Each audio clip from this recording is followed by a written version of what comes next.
I wore my Martin Luther t-shirt, and having spent all those years in the classroom, the first I ask is, does everybody know who Martin Luther King was?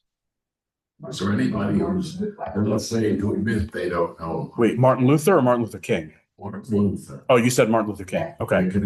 Well, I know who both are, so you're good. I do.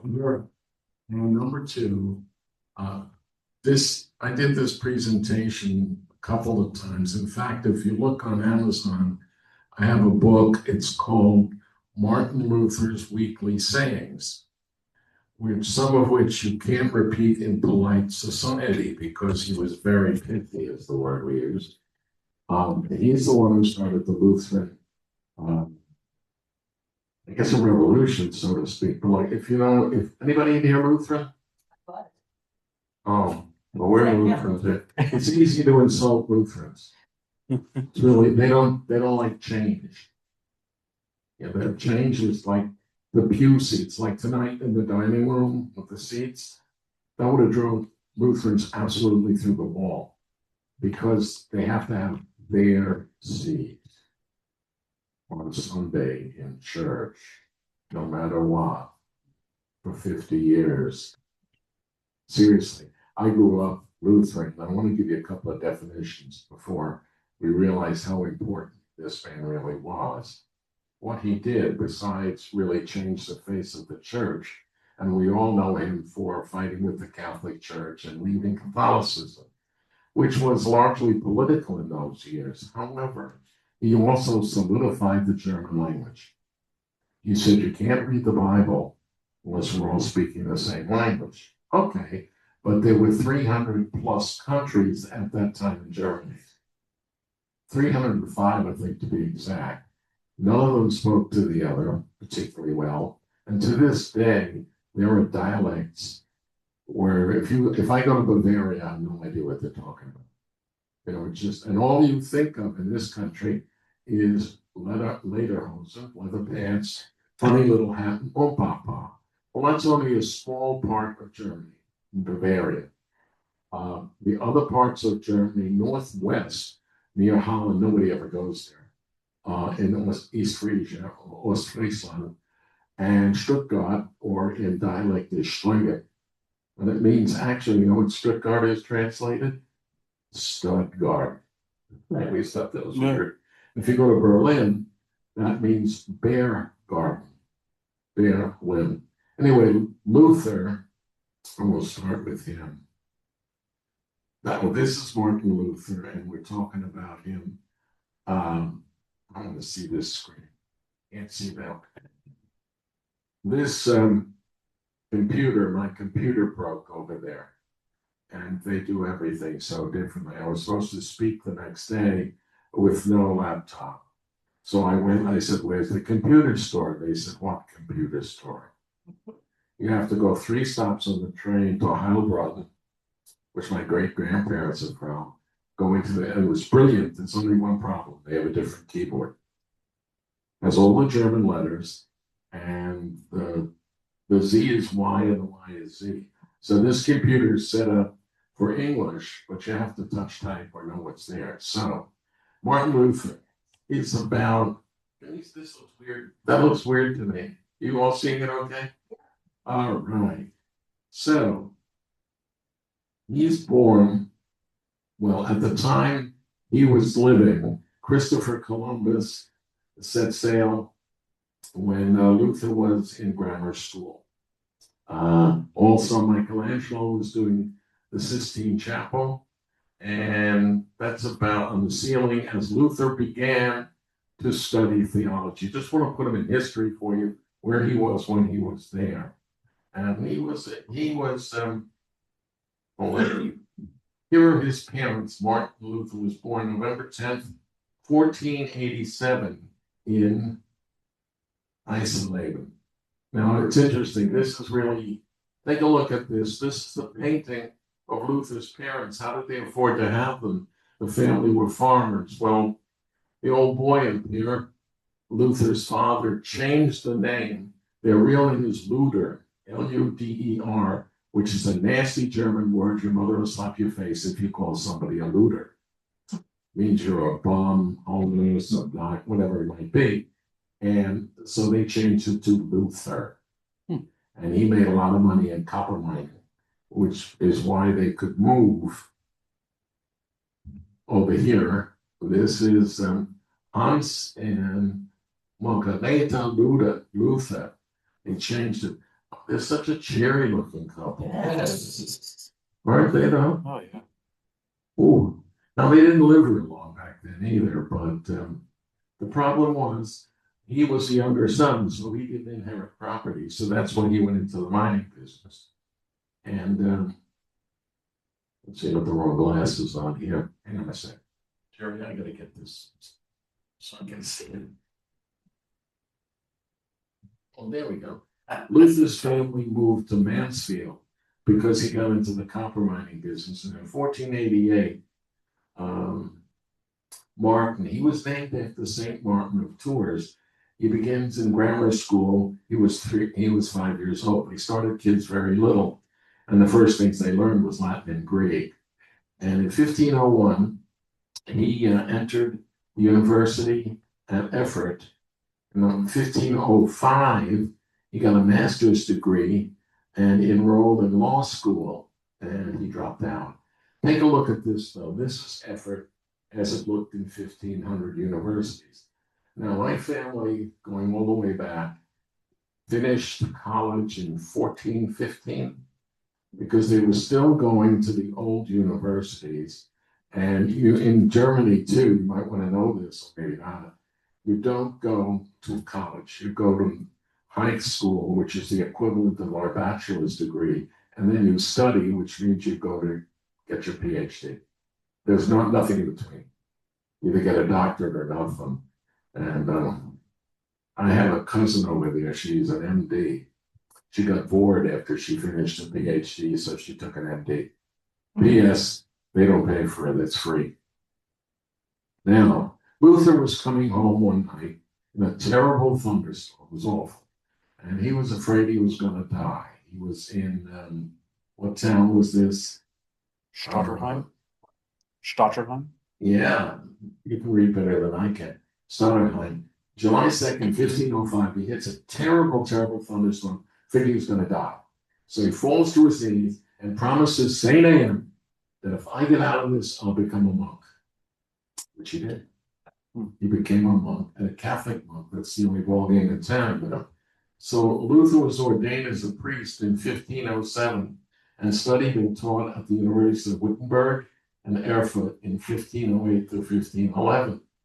Martin Luther received his doctoral degree and took the traditional vow on becoming a professor at Wittenberg University to faithfully teach and defend the scriptures. That was an issue. Now, how many different kinds of Bibles? Anybody a Bible reader in here? What version?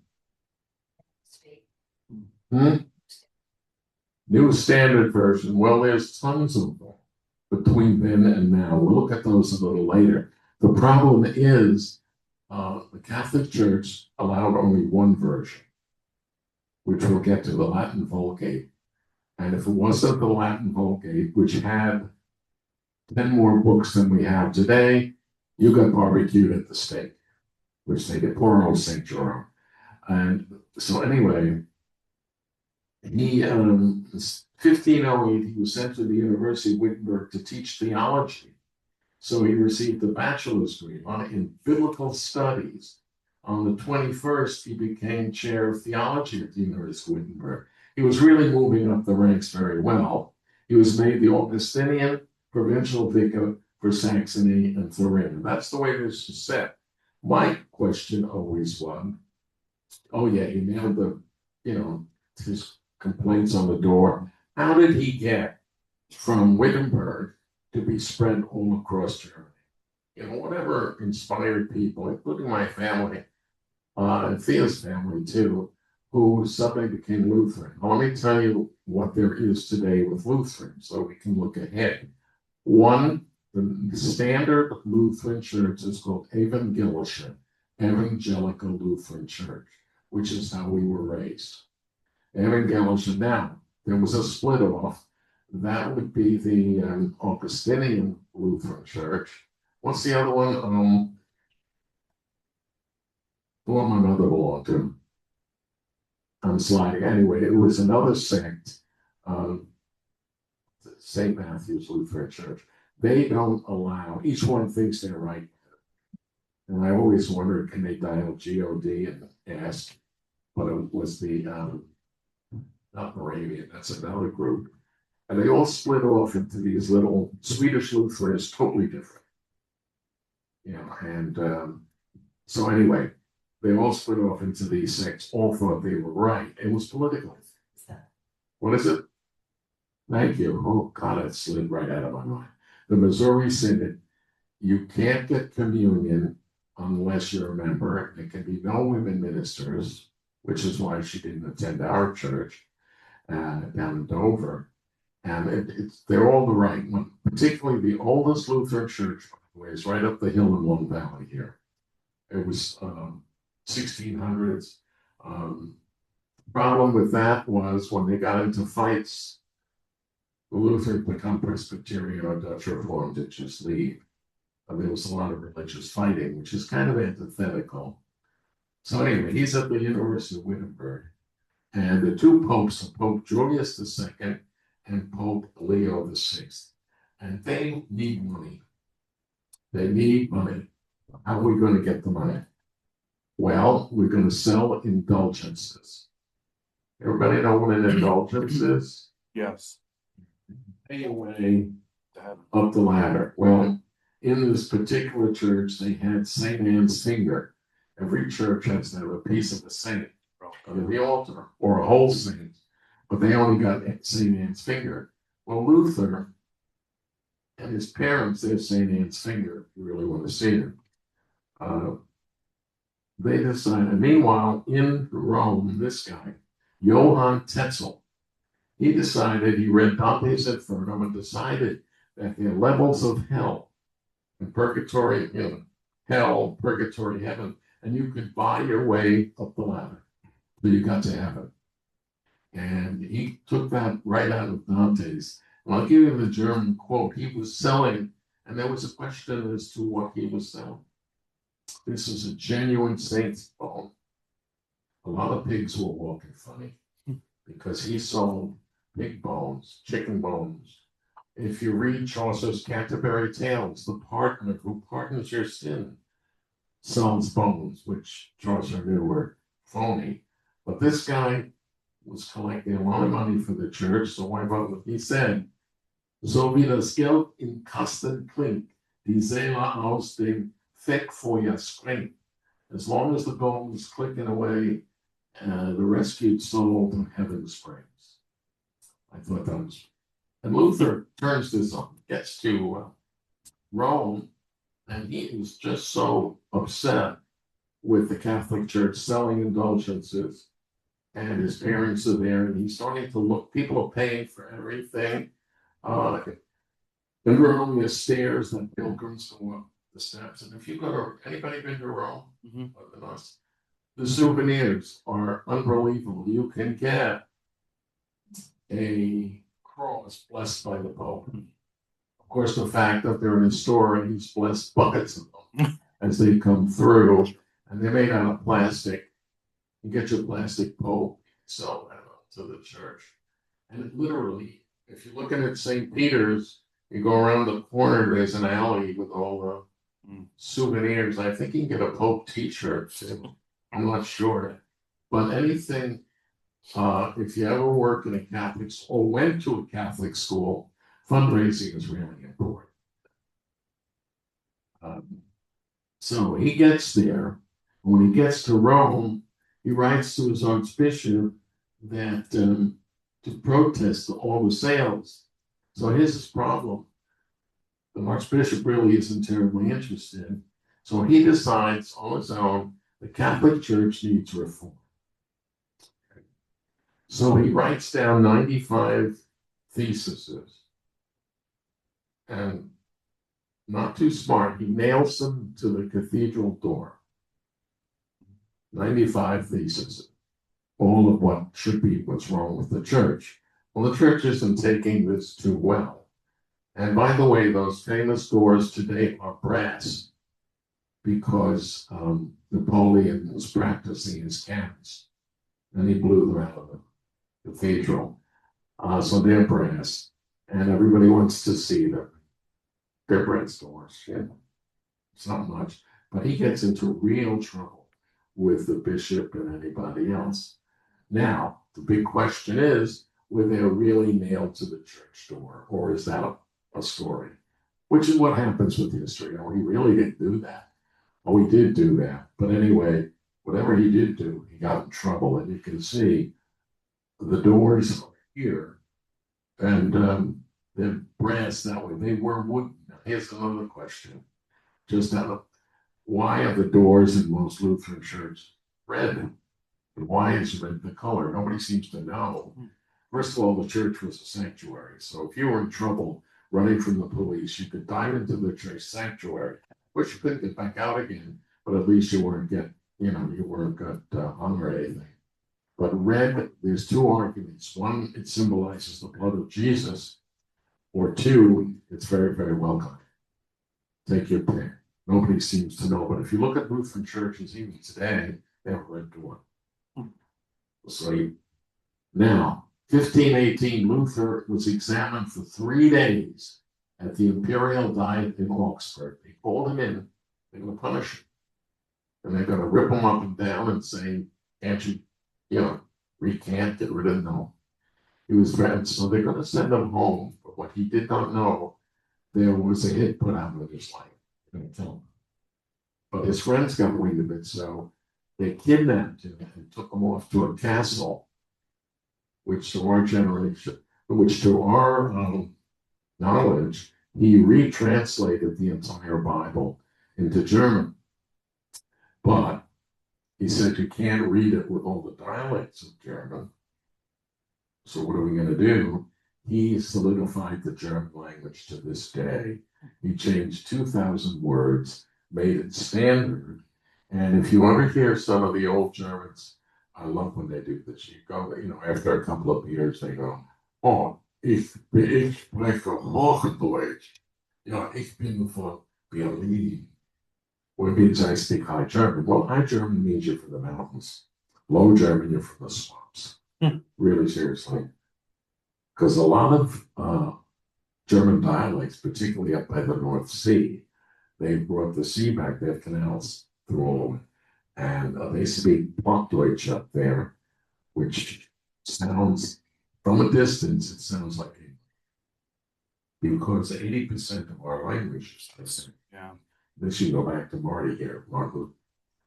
From a distance, I would say moin moin, which means good morning or good night, whatever.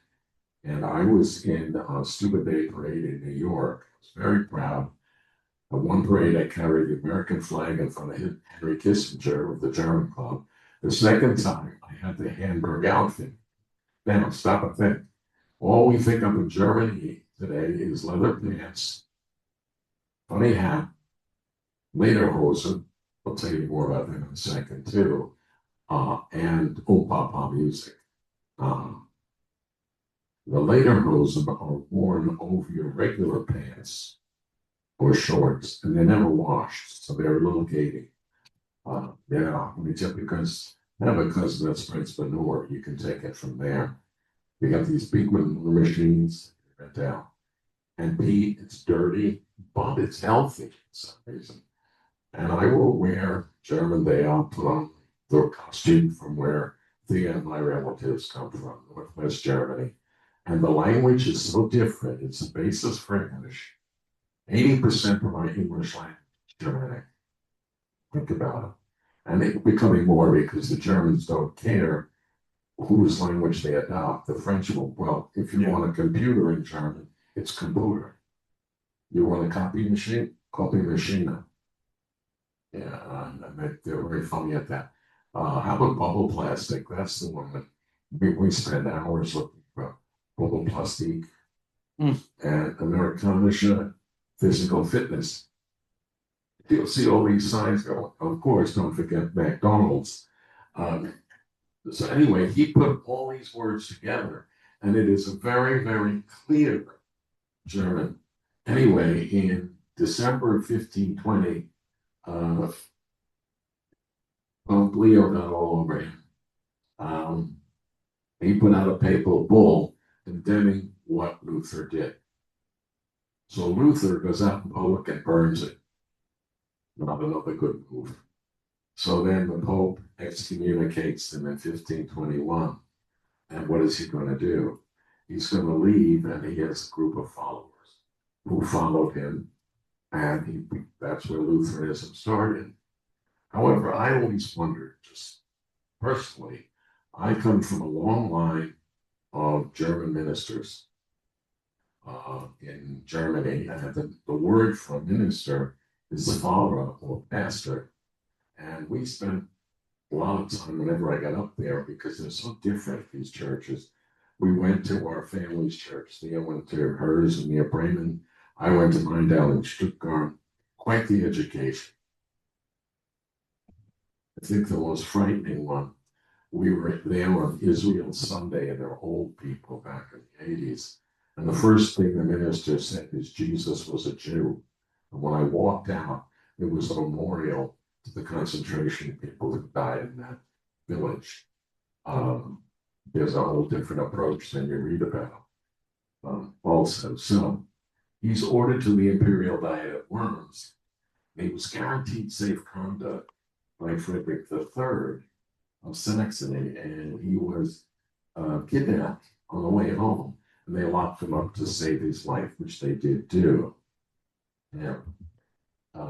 This is the front page of the first Lutheran Bible, and I won't bore you with it, but it's in German, and if you can read this, that's not possible to produce a foreign idiom in one's native tongue. Just to capsulize that, he felt that you don't want to have Hebrew, Aramaic, Latin, and try to capture it in your own voice of your own growth. You can't do it. Because so what do? What he did is simplify the language, translate it to make as much sense as he could, and published it. I think it was 1650-ish, and the illustrator was a woodcut artist named Thomas Krenak, who did all the biblical pictures. These Bibles became very, very interesting, as you'll see in the family. Basically, that's all they had to read. Even in this country and over there, you had the Bible. And particularly to save your own native language, whether it was Swedish, Norwegian, German, you brought the Bible with you across the water. And most of the indentured servants, particularly in this area, spoke German. This is the largest concentration of German refugees in the state is Warren County. And also Stillwater or Stielwasser, Polandskill River, all of that area was Germanic. You go down to where Ray was, where we lived in Randolph, that was mostly Quaker. They owned most of the property too, no matter what people thought. And they had a whole different approach, but it was a safe place for people to come. And, you were safe from whatever's going on now. This is a Luther Bible. I found this Luther Bible in the Sussex County Historical Society. I was going through a pile of books and oops, this is a later version that went, I have another talk on that went from Germany, Nuremberg, up the Rhine, across the ocean, down to North Carolina, and up to Walpack here in Sussex County. However, after we found it, took this picture, suddenly vanished from the library. It's long gone. I don't know who took it, but it's gone. We had an English Bible too that is gone. Whether people take it, steal it, I don't know. But what did he say here? I have so far read no book or letter in which the German language is properly handled. Nobody seems to care sufficiently for it, and every preacher thinks he has a right to change it at pleasure and to invent new terms. Martin Luther. He was something else, and there was a lot of that. I was interpreted, and they can say whatever they want. He said no. He wrote at the same time a book I translated, you can get it on Amazon. It's called his weekly ideas. It's called Sprachbücher, which is this sayings. They're pretty pithy. And to quote one of them, he says, life is like walking into the door of a bar, having a beer, and going out the back door. Another one of his quotes is, God is nature's mechanics. And he's really funny. Meanwhile, he starts the church. Let's look at some of the Bibles that preceded him, though. This is the great Isaiah scroll, and it's in Hebrew. We'll take a turn from Luther and one of the Dead Sea Scrolls. You can see what shape it was in. The big controversy, are they real? A little shepherd boy found them, and so on, but they are real, and therefore as close to biblical days as possible. This one is most complete Old Testament. It's a book of Amos from 1009. And again, if you're reading it, you read this way, but down, up, down, up. Hebrew Bible is backwards. And it's the Old Testament because the Jewish people are very connected to the Torah. You asked me yesterday about the little thing on the head that contains the Torah, the first 5 books of the Bible. And if you go to Gerd and Harvey's inside the doors of Azusa, which is the Torah rolled up, and he's supposed to tap it every time you go in the door. I grew up with this. In fact, it was one of my apartment because the people before us have been Jewish. This is the Codex Sinaiticus, Septuagint, and the New Testament. The first column is the original Hebrew, and then translated with Greek letters. And it was written in Greek, by the way. The Old Testament's in Greek. The New Testament, back it up. Old Testament is in Aramaic, which is a dialect of Hebrew, and the New Testament's written in Greek. So it was considerable time after whenever Jesus died at that point. And of course, there's all kinds of arguments. The Bible is a controversial book. It's written by a group of people who never wrote anything else before or after. They were nomads, so it was really difficult the way they did write. So it was all pretty much verbal. And depending on what your belief is, the atheists are all over this as being, look how late it is, nobody saw it, they're trying to prove it. And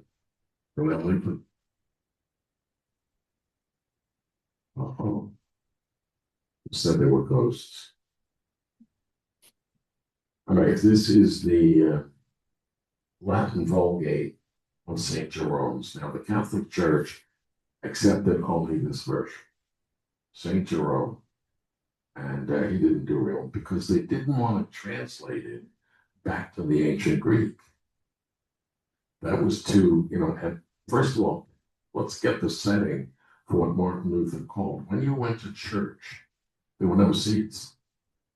The rich people rode their horses in, and no seats for anybody. The congregation could not read, could not write, and above all, there was no music at all.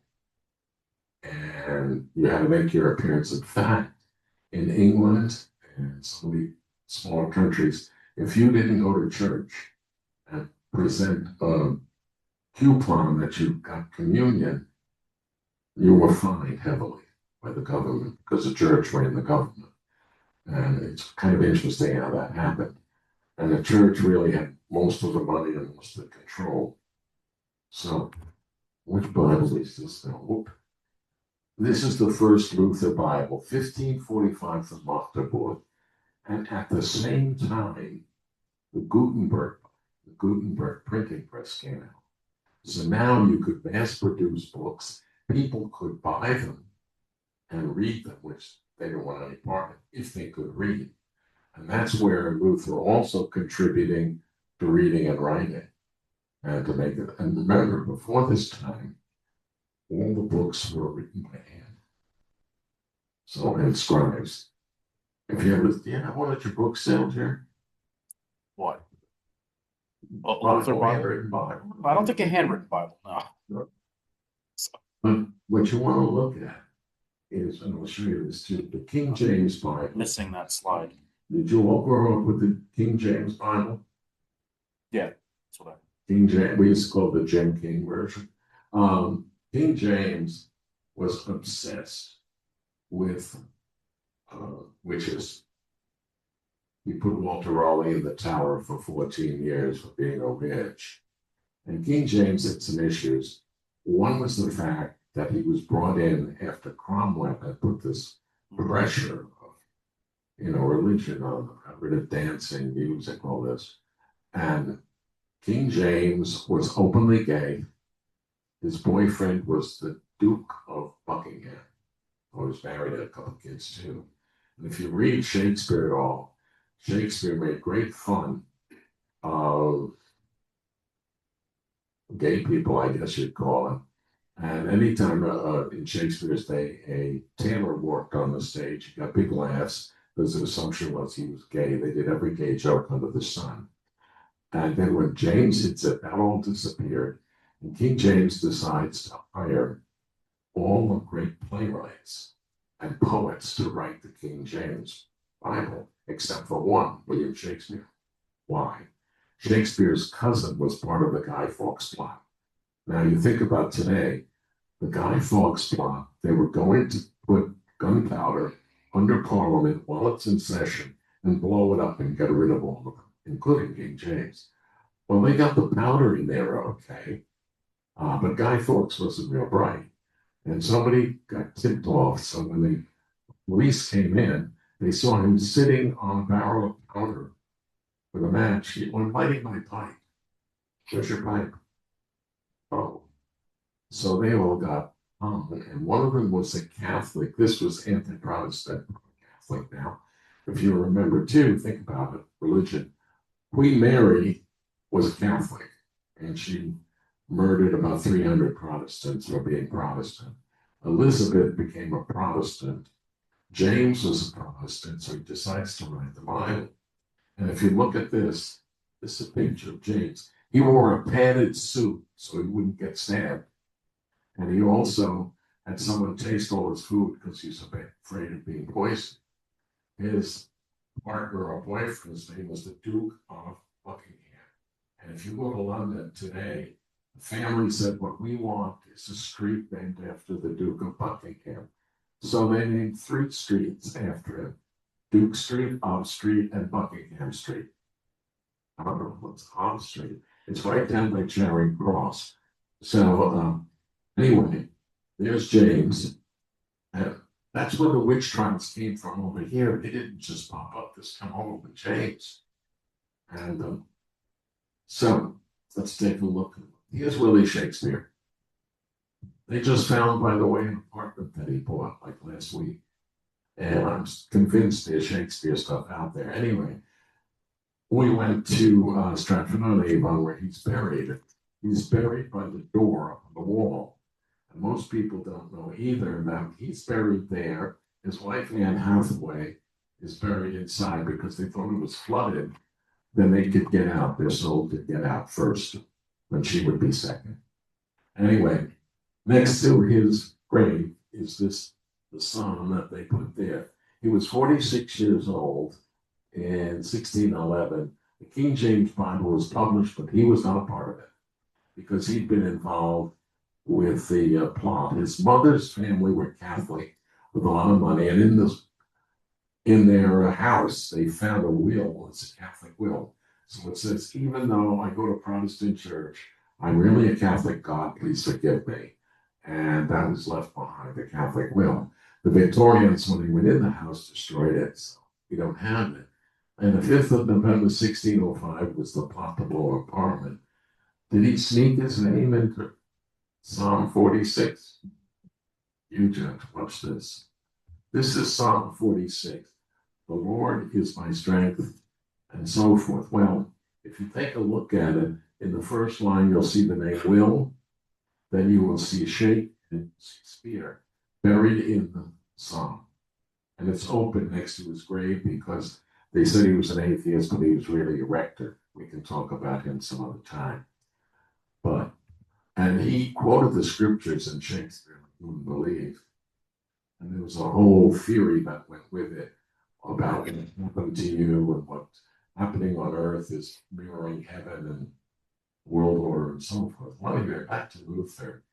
He unified the German language, created a wall. Just think about this. You're writing a letter, you can spell anything any way you want, which would have been great when I was in grade school. But people could not, anticipate. And by the way, German script is another adventure. So church life in Luther's day, you can see them. They sit along the wall and kneel to pray on the cement. These are the family churches. This is Thea's family.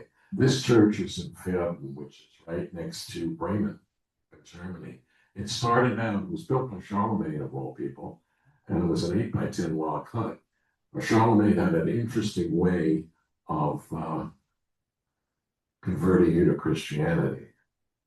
You either converted or got your head cut off. And to this day, they're finding helmets in the field because he decapitated 4,000. And he came up through the salt. Now, this church was originally 8 by 10 logs. Look at the size of it. It's called the Dome because it doesn't look like a dome, but that's what they call it. And that goes back, well, we got back about as far as 1500, their family. They were hat makers up here. The military was up here. So, and many of you think they end up in the U.S., Brooklyn. But they, these churches were very, very instrumental. This church is so big, you can put about 250 people on the altar before you hit the seats. Those are big. And then again, because of the family, I figured, let me go look at them all. There's the other side of the coin too, which is, this is the back end of the dome. Now we're going to go all the way up to Northwest Germany. This is in Rauterfane, which Fane means swamp. And this is in Ostfriesland, the East Frisia, right on the Dutch border. There's no electric in this. And we were there, there were frescoes on the back wall. And people would do what they did here in Long Valley. Long Valley Church, German church, one minister came out, but he'd either go to Oldwick or Long Valley. So the people, the parishioners walked from Long Valley one Sunday to Oldwick, and Oldwick walked back. Same here. And my great-grandpa was baptized there in 1848. It's still an old-fashioned German church. And on the back wall, behind the altar is a list of all the ministers, way back 1300. I was curious what made people change religion. I have no idea. They have an interesting thing in the church. It's called a boil. It's a little velvet bag on a stick with a bell on the bottom. So when they take the donations, they stick it down the aisle. And if you're asleep, shake the bell. And then you put your money in, and they can't see how much you've given. And this is St. Laurentius Church. Now, this is in Dadesdorf. This is my other great-grandpa. He was a boatman going down the Elbe River, the Weser River. And this church was built on a pagan mound. This is what it looks like today. That's the organ in that picture. And on the wall were all the Bible stories painted on wood panels. So this church, the last church you saw, I asked them, when was it built? Is anything new? World War II came through there. Oh no, they said these pews are new from the war. I said, World War II? No, the 100 Years' War. That's how old these churches go back, way back, Catholic, and then they became Protestant. This is the altar in the Dadesdorf Church. It's 750 years old, and they still use it for concerts. But they're right on the sea, so they've used wooden panels to, take some land back. And then the boatmen, too. They have windmills up there, too. It's kind of in the boonies. Now, again, if you go to a church or you're doing family history, in Germany, after 20 years, they dig you up. They have to rotate enough room to bury people. And so what you'll see is the gravestones against the wall of the cemetery. And but the bodies are no longer there. This is Martin Luther introduced music to church. He wrote hymns. One of them now, have you ever heard of Almighty Fortress is Our God? We wrote that. We're not allowed to use it anymore because it has military and guns in it. And it's really mistranslated. It's Ein fester Burg, which is Borges mountain. And you'd use it as a mountain refuge, but they translate it as fortress. So they're not allowed to sing on with Christian soldiers anymore.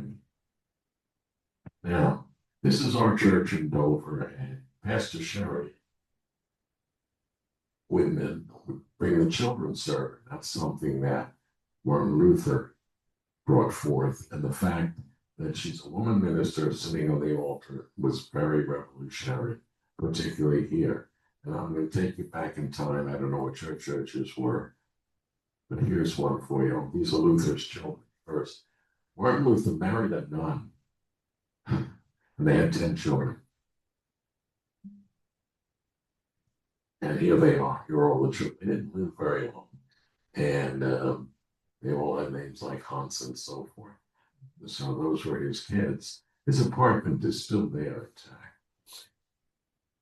This is the peasant revolt started in 1524, in Franconia, Swabia, and Thuringia, and was condemned by Luther.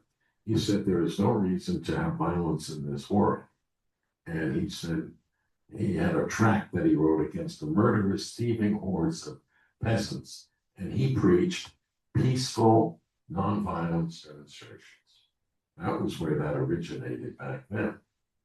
Now, the other thing is, this is a Bible from up here in Sussex County. The families took the Bible and kept the records in the middle. So if you're ever looking at old Bibles, don't look in the front, you look in the middle, because that's where the answers. This was kept in the 1700s.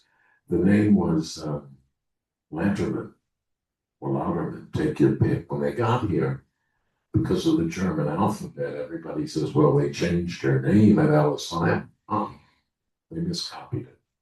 The Lanterman, the German N, looks like a sort of an N. The E looks like a squish N. And for double N, you put a little squiggle over it. So if your last name has two N's, you're German. If it has one N, you're Jewish. Because Napoleon insisted that everybody have a name for taxation. My family, Papa's first name was son's last name.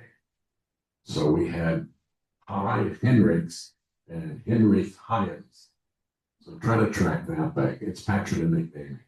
And the woman, for a woman, it would be, they'd add a I into the end, so you know it's woman, female. But so the names got juggled around, so you have to really be a little careful with genealogy. This was a Lanterman Bible. This is the 1529. Oh, you probably remember this if you're a kid. He wrote the large catechism and the small catechism. The large catechism was for adults. Anybody remember the small catechism? Had to memorize it. Ooh. And then you had in the old days, you had to step up in front of the church council, and they'd ask you the question, and you had to recite the answer. Well, you didn't do communion, and communion being very different. Also, the dress. So Lutherans and Luthers in America, it spread all across this country. But most of the German Lutherans ended up, I would say, New Jersey, Pennsylvania area. Midwest was Augustana, and the other branches of the church. And also the Pennsylvania Germans, not Pennsylvania Dutch, the German. They went up the Delaware, and the Germans up here went up. They went up the Delaware here, they went straight up. So we have large German communities along the Delaware down, particularly Stillwater, that area over there. As a matter of fact, they took the Pollenskill River in the spring down to Philadelphia on the Delaware. So if you look at this, Lutherans in America brought his Bible, it brought his writings, and so forth. Now, this church is in Bensdorf on the Rhine, and what they wanted is to bring over Germany. So you'll see these German Lutheran churches like Zion in Valley, Zion in Oldwick, which was New Germantown. Long Valley, by the way, was German Valley. The names were changed because of World War I, those nasty Huns. So they also changed the name of food. No longer was there a Frankfurter, it was a hot dog. A hamburger was a meat patty, and sauerkraut was victory cabbage. They changed all the names of everything. And I have a poster, picture of it from Dover, from the store windows, defeat the nasty barbarians. Yeah. But this church in Ben on the Rhine, most of those people came from the Rhine, that's a story for another time, and built the church to look very much like it here in New Jersey. This is the one in Oldwick, which was New Germantown. This is Luther's Bible again that shows you the frontispiece of the New Testament. That Bible clamped shut and had little brass clips so you could travel with it. It's the only book you have. And this one is somewhere. This is Langton's Bible again. And this is, if you go up the hill, this is the oldest Lutheran church. It's in Long Valley as you go up the top of the hill there. And this is Muhlenberg. And Muhlenberg was the first minister around here. And his son got in trouble because he enlisted people for the Revolutionary War by ripping his coat off, his minister robe, and having a uniform underneath. And this is what the inside of Oldwick Church looks like, which looks just like any other German church. As a matter of fact, many of these churches, they only spoke German, particularly Pennsylvania. Hazelton, the Christ Church, was all Lutheran. In Dover, Lutheran Church, they only spoke Swedish. They had to get permission to come out, and the Germans were put in the basement. They were not allowed to worship during the day. And the Swedes were here to finish the inside of railroad cars, like Pullman and that. And that was Dover's settlement. Do you remember this, anybody? Confirmation? Anybody had to get a special dress or a special suit? You don't remember that, huh? This is Dover, about 1920. Now this is the boys being confirmed. You had to get a suit. Anybody remember that suit? You buy it a size a little bit bigger so it lasts. Anybody remember Robert Hall? My suit was like a blanket. And of course, the day I had to wear it, it was like 90 degrees. I was going to die. Oh, but you have to have the blue suit. And then if you got it big enough, I could wait for graduation and wear it again when it was also 90 degrees. This was, take a look at this picture carefully. This was a Sunday school picnic in 1898 in Dover. Don't they look like they're having fun? The hats and all of that. Now, Dover, at that point, had a canal, the Erie Canal, which they then, not the Orange Canal, which they, anybody down in Dover know Dover at all fairly well? Because in Dover, there's a park, it's a circle. That's where the canal boats turned around. So they make it a recreation area. The problem was it was right behind the high school. So kids were going out the back window and off with the paddles. But now this is my family. This is weird. This is the earliest Kubel. Now Kubel means bucket. I always think of, you've seen the show with Mrs. Bouquet, who's Mrs. Bucket. Okay. Ooh, Richmond. That's my favorite show. May she rest in peace. This is the earliest minister we had. I wondered how in Heilbronn, which is a medium-sized town, did Luther get there? We're in South Germany, everybody's Catholic. Turns out one of the relatives, this guy was a scribe, this fellow. He was a monk, and what he did for a living was copy books before they were printed. Fortunately, the family printed a book about them all. This is, what is this thing? He's got some Erhard Schnimpf. Really? I'm sorry. He studied at the university where Luther taught. That was the connection. Then brought it back to the little town. This is the church in Heilbronn. It's huge. It did get bombed during World War II, but my great-grandfather was great-grandfather, great-great-grandfather, great-great-great. They were all ministers in this particular church. And this is the pastor in that year, in 1625, was Pastor Georg Kubel.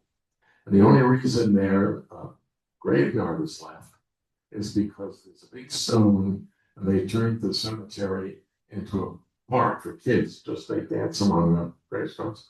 And it was on a rock that can't be moved, so you know they're there. And this is Georg Kubel. He was the pastor there in 1625. And this is the old fellow, Philip Friedrich Kubel. I think his son was the burgomaster or the mayor. Church pretty well ran the thing. This is Pastor M. Ludwig Hartmann, another great-grandfather. He's down in the wonderful town, one of the Fingens, Neckartile Fingen. And it's still there. It's famous for having a clock on the front. It's a long time. This is my great-grandfather. Yeah, he's my great-grandfather, great-grandmother, Kubel. He died at 48, but before he died in this church, he found 13th century frescoes on the back wall, because it's all old. I'm amazed that it survived the war and stuff. She was a piece of work. She lived to be about 90 old. And her daughter, it's interesting, my grandfather was her son, and she had a bunch of them. And she had a Auntie Emma, the daughter, who's married to a pastor. And I just keep wondering how they get by with the alternative lifestyle. Because cousin, whatever her name was, had a partner for 60 years. They wore wedding rings and they're buried together. And every time they took a picture, she was holding hands. And that was in 18 something. So I don't quite know how that worked. This is Martin Luther's grave, as it is today. Go visit. Now, a famous American went to visit Wittenberg. He was so impressed with the movement for peace and quiet and protest that he changed his name from Michael to Martin Luther. And you probably know his son Jr., Martin Luther King. They were known as Michael King Sr. and Jr. With visit to Martin Luther, it became Martin Luther King.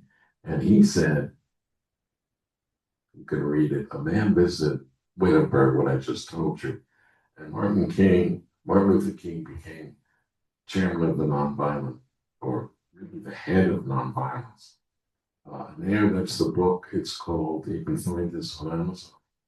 And I usually sold it as promotion for churches, to raise money, because I get it cheap and do it as you sell it and for money to the church. So anybody have any questions? Sorry about this. Questions?